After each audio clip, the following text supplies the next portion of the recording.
Hello there. This is Science Lee. As we know, the branch of physics which deal with motion of an object or body is known as mechanics. As you will go more fundamental and deeper throughout physics, you will get an influence by an idea that physics is just a model. As we get to see that physical laws of nature is a way to describe the reality, or it is the reality. Forces and fields are really influencing how an object move, but physics is just a model. Here I was unable to internalize this idea. I think because we only really thought one model, Newtonian mechanics. You know all those three laws. An object move with a constant velocity unless and until acted upon by a force. Force experienced by the body is perfectly equal to its mass times its acceleration, and every action has an equal and opposite reaction. But now this idea about physics is just a model really started making sense to me. Today we will see an alternative model of Newtonian mechanics which is quite simple mathematically. But first I want you to imagine a simple scenario. Suppose you are standing in point A and you want to reach in point B as soon as possible. So you will definitely take a shortest path to travel for point B. So hopefully most of you will take the path straight line. Since this path consumes least amount of time, now what if we make a scenario little different? Now let's say point B is in muddy concrete. That means point B is located in medium denser than medium of point A. So now you will choose a path which spend less time in that muddy concrete. So the resultant path will be something like this.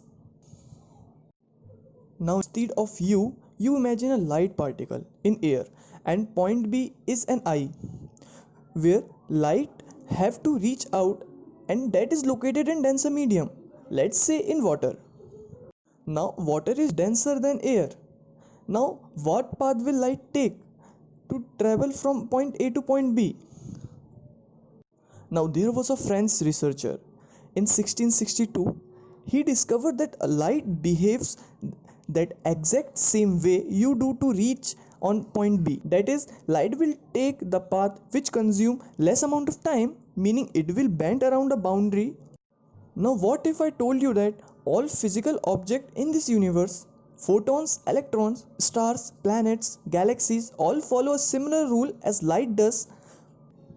All the matters in this universe do to minimize but not the time, but a number, a physical quantity, a physical number physicists called an action. An action for a particular path is a kinetic energy, and subtracting its potential energy along an entire path. Yeah, so that's what this integral sign means. So we can say that the action is depend on a kind of system in which a particle travel along, like antispace, magnetic field or pendulum, right? You can assume any of the craziest trajectory that the particle will take to reach point B. We can find out its action by subtracting potential energy by its kinetic energy. Now the path which the particle actually take is the one which has the smallest action. This phenomena is called principle of least action. So is this a fundamental building blocks of matter somehow see into the future? No, because you get exactly same prediction from this mechanics that is known as Lagrangian mechanics as like you get in Newtonian mechanics. You can actually derive Newton laws from this Lagrangian mechanics. So we can say Lagrangian mechanic is just another way to represent classical Newton laws. So why do we not use Lagrangian mechanics every time instead of Newtonian mechanics? Good question. Because you never use most powerful tool all the time to do simple jobs. See, let's make it simple.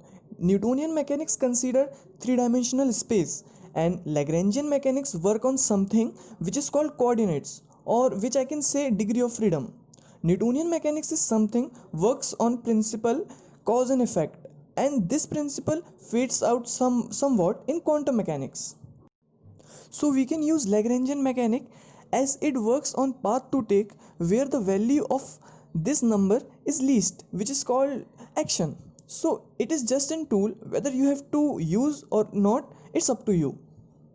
So this is small explanation of Lagrangian mechanics. If you guys like the video, then subscribe this YouTube channel. So guys, I will see you in next video.